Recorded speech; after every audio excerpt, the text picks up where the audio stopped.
E aí, pessoal, tudo bom? Bem, vamos lá. Estava dando uma olhada aqui nas jurisprudências aqui e saiu uma decisão aqui no dia 5/7/2023, lá no STF, referente à questão de prescrição, né, para a execução da pena. Se discutia, né, a partir de quando, né, se poderia executar a pena ou quando ocorreria esse trânsito em julgado aí, para que o Estado começasse a efetivamente executar a pena. Se o sujeito tivesse foragido, qual prazo que ia contar, a partir de que momento se contaria esse prazo para efeito de prescrição. O artigo 112 do Código Penal fala lá, ó, termo inicial da prescrição após a sentença condenatória irrecorrível, ou seja, o trânsito em julgado.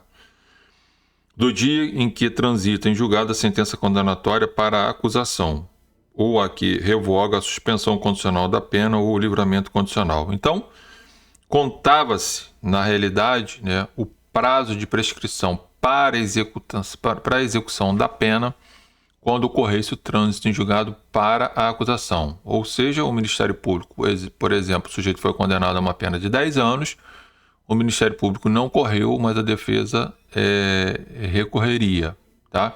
Então, a partir daquele momento em que o Ministério Público não recorre, estaria ocorrendo o trânsito em julgado da sentença, portanto, começaria a correr o prazo para o Estado executar a pena em cima do sujeito. Se ele tivesse, né, por exemplo, foragido, por aí vai, estaria o Estado obrigado já a tentar, de alguma forma, monitorar esse cara.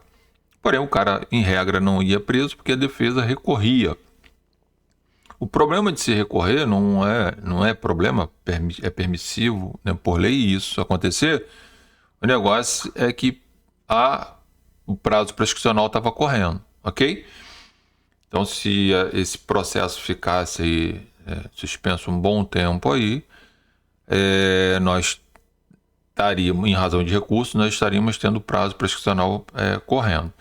Acontece que o MP recorreu dessa decisão, né, dessa situação, e saiu a decisão aqui do STF com repercussão geral, ok? Então tá lá, o Supremo Tribunal Federal decidiu que o prazo de prescrição para o Estado executar a pena começa a ser contado a partir da condenação definitiva, trânsito em julgado para acusação e defesa. Então, agora, posicionamento do STF é que só vai correr o prazo prescricional para a execução da pena quando transitar efetivamente julgada a sentença, tanto para o MP quanto para a defesa. Então, significa dizer que se o MP não recorrer, o prazo para prescrição também não vai correr enquanto a defesa estiver recorrendo. Só vai acontecer efetivamente o início do prazo prescricional para a execução da pena quando efetivamente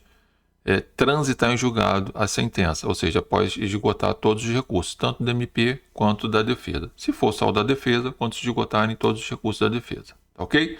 Então fala lá, a decisão foi tomada na sessão virtual, encerrada em 30/6 por maioria de votos, o julgamento do agravo de recurso extraordinário 848107 com repercussão geral, tema 788.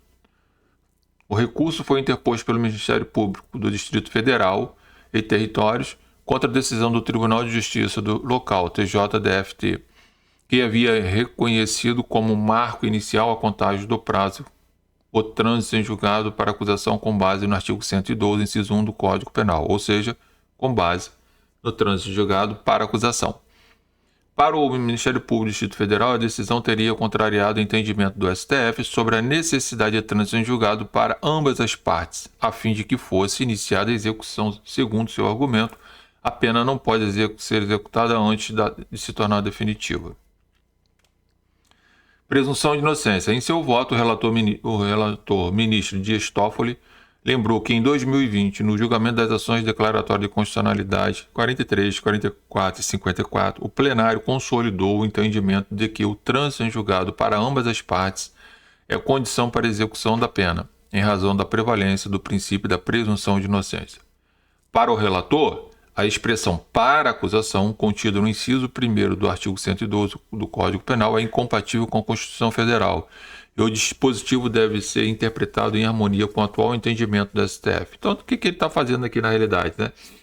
Dando igualdade às partes, né? Bom, se isso é justo ou se não é, é outra história. A verdade é que nós temos os tribunais e o STF é a nossa corte, a maior corte que nós temos, e aí vem aqui e declara expressamente que agora a questão da prescrição vai somente começar a correr quando efetivamente tiver ocorrido o trânsito julgado para as partes, não somente para o MP, tá?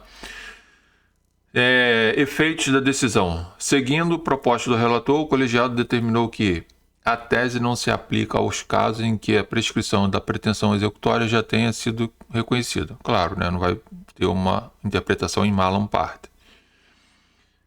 Nas hipóteses em que a prescrição ainda não tenha sido analisada, o tema não se aplica aos processos com trânsito julgado para acusação ocorrida até 11/11/2020, data do julgamento daquelas ações, e se aplica àqueles com trânsito julgado para acusação ocorrida após aquela data. Okay? Neste caso concreto, a Corte negou provimento ao recurso do Ministério Público para se enquadrar nos termos da modulação. Então, a gente tem agora esse entendimento, tá? De que efetivamente vai somente ocorrer, né, o prazo prescricional, contagem de prazo prescricional, a partir do trânsito em julgado da sentença para as partes, não só para o MP. Então, tanto MP quanto defesa. Significa dizer que, se o MP não recorrer, tá, transitou em julgado a sentença para o MP, só não transitou em julgado ainda o prazo prescricional, né, ou não começou a correr o prazo prescricional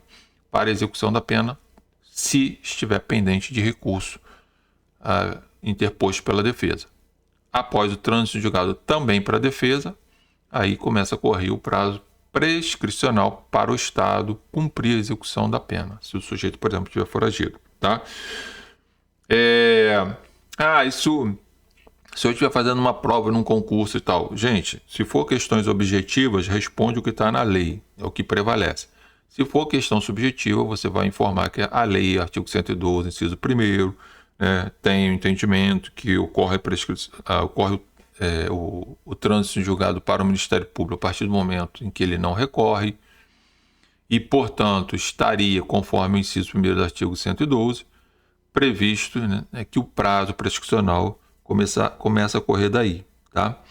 Porém, entendimento do STF, né, no recurso, no agravo, né, em recurso extraordinário 848107, com repercussão geral do tema 788, determina que agora, com esse novo posicionamento, somente vai começar a correr o prazo prescricional após o trânsito em julgado da sentença para as partes, tanto para o MP quanto para a defesa, ok? Informação muito importante para vocês aí que atuam e está atento aí ao caso concreto de vocês aí, tá? Grande abraço, a gente se fala.